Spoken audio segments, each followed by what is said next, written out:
it's Shari here today, and I'm going to be showing you how to make this Thanksgiving card with some colored glitter leaves. So the first thing I'm going to do is color my glitters. I just have a piece of the white Pixie Dust sparkle cardstock here, and I'm going to be using alcohol inks to color this in some fall colors. So I'm just pulling out some colors here, and what I found is it's better to start with lighter ones because you can just increase the intensity by some more ink. It will soak into this paper slightly. It will move around a little bit, but it's not like Yupo paper where it just moves along the top quite so much. So I've pulled out lemonade, peach Bellini, and watermelon. And I also pulled out the sunshine, I believe it was, and Valencia, just for some darker ones if I want to add them in there.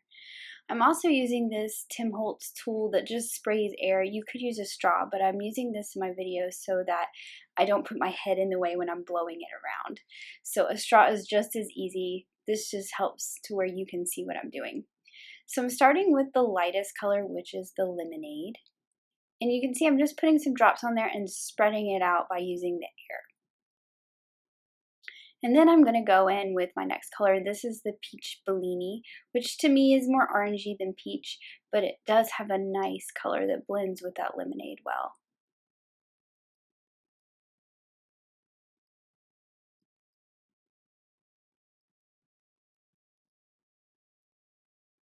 You want to move kind of quickly because, like I said, it will start to soak into this paper. It doesn't do it that quickly, but you do want to move it around before it gets too saturated in one spot. This is that darker sunshine color.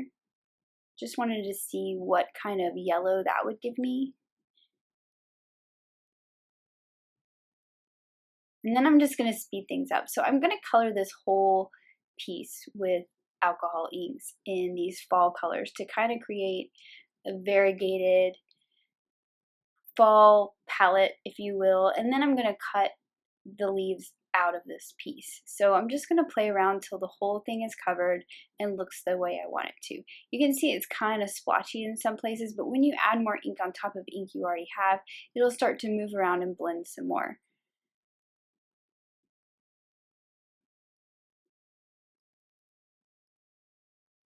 And you'll see here towards the end, once I have it all covered, I do go add some ink on top of the ink that's already there, and you'll see that those sort of harsh edges that you can see right now will blend away.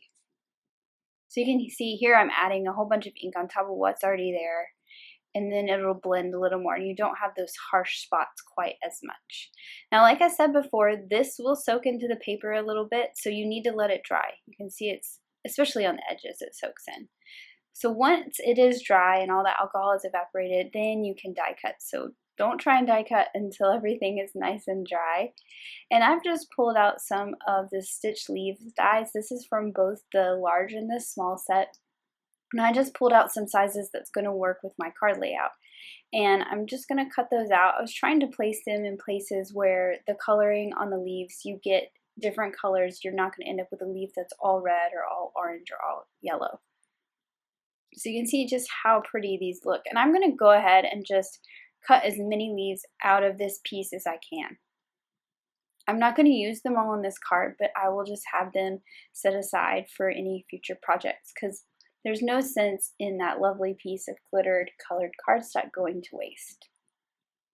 This will also allow me to pick the leaves I want based on their placement on my card and the colors. So I'm just going to set those aside, and now I'm going to work on my sentiment. So I have the Scripty Thanks die, and I also have letters that spell out the word give, and these dies are from the Finley's ABC's die set.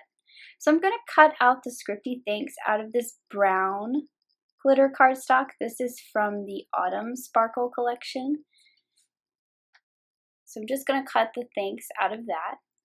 And then for the give part, I'm actually going to do a little dipped embossing technique. So I'm going to cut these out of paper bag cardstock to start with, and I've just cut a little strip here that's wide enough to cut all 4 letters out of.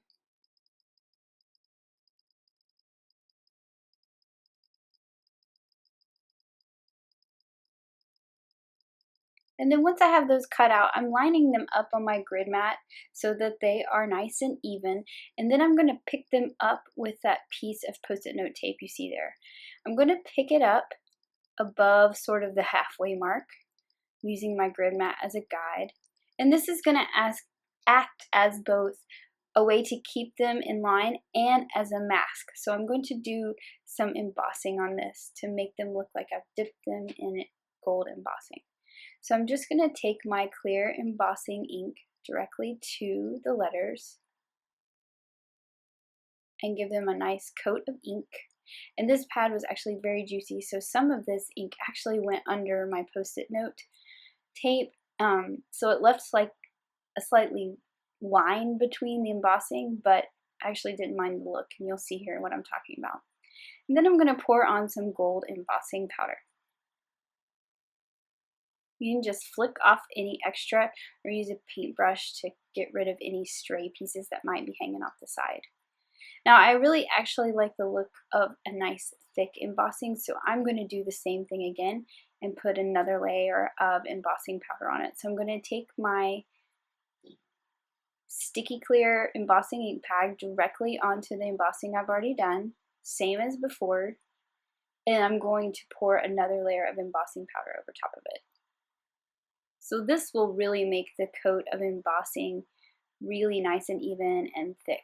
It looks like you've taken those letters and just sort of dipped them in this gold.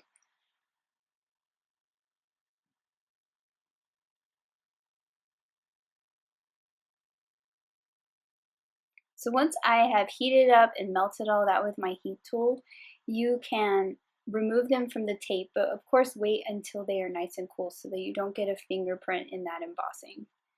And actually you could leave them on the tape. I just went ahead and pulled them off so you could see the look that I have here. You can also see that little line where my embossing ink kind of went under my tape, but I decided to leave it. I don't mind the look that it gives. So now I've got a quilted backdrop that I've just cut out of some Nina Solar White cardstock, and I'm going to mount this onto a white card base just to give it a tone-on-tone texture to the background. I really don't need the color to peek through those little openings. I just wanted the texture of the background. So I've taken my liquid glue and kind of gone between on the diagonal all those little openings to make sure I don't have any glue where it's going to squish out of those little holes. And I'm just going to make sure that is nice and stuck down to my card base. So here again, I'm lining up my letters, and this is where I said you could leave it stuck on that piece of tape. I just pulled it off so you could see the look that we were going for. But I'm going to stick it back on that piece of tape, and this will keep my letters in line and let me glue them down as if they were all one die cut.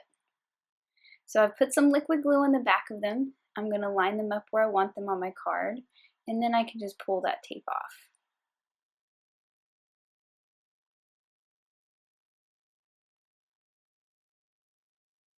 And then I will just add the dot of the eye separately. It would have been hard to get that off the tape, so that can be done at the end.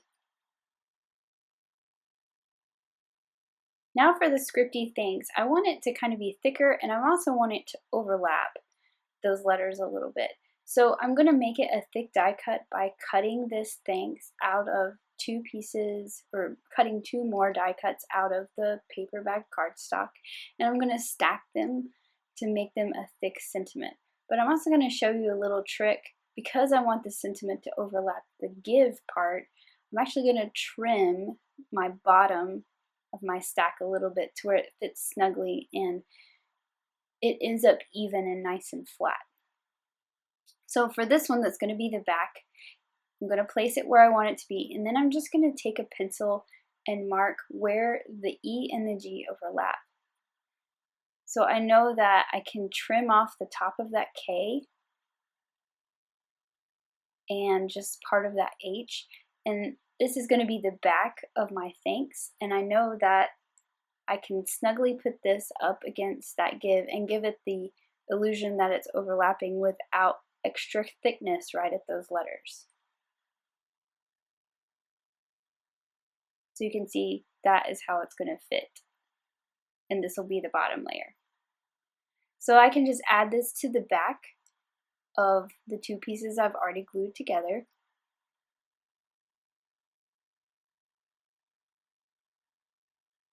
And now I've got a nice thick sentiment with the cutouts where it's going to fit around that sentiment above.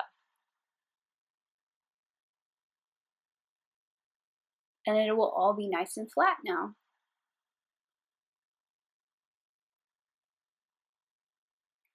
Now it's time to place my leaves. So I've just played around with their placement and their colors, trying to get a design that I liked. Basically, I wanted 3 in the top right corner and 3 in the bottom left corner to kind of look like they're falling from one corner to the other diagonally. So I'm just messing with them to figure out which sizes fit and give the look that I want. And then I can go in and make sure I have the colors I want. You know, maybe I want to trade one out for another one that is a little more red than it is yellow. So now that I've got them where I want them, I'm just going to take some liquid glue and place them all down.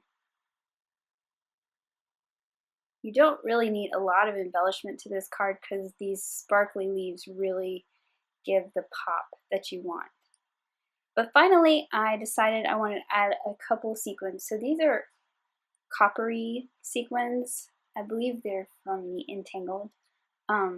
They were just in my stash, so I placed a couple around, some of them overlapping the leaves, and now I'm just using a little bit of liquid glue and my tweezers to stick those down. And there is the finished card. Just look at that sparkle and shine. I really love these colored leaves on that glitter. It's awesome. And here's another look at that card. Thanks for watching. Have an amazing day. Bye.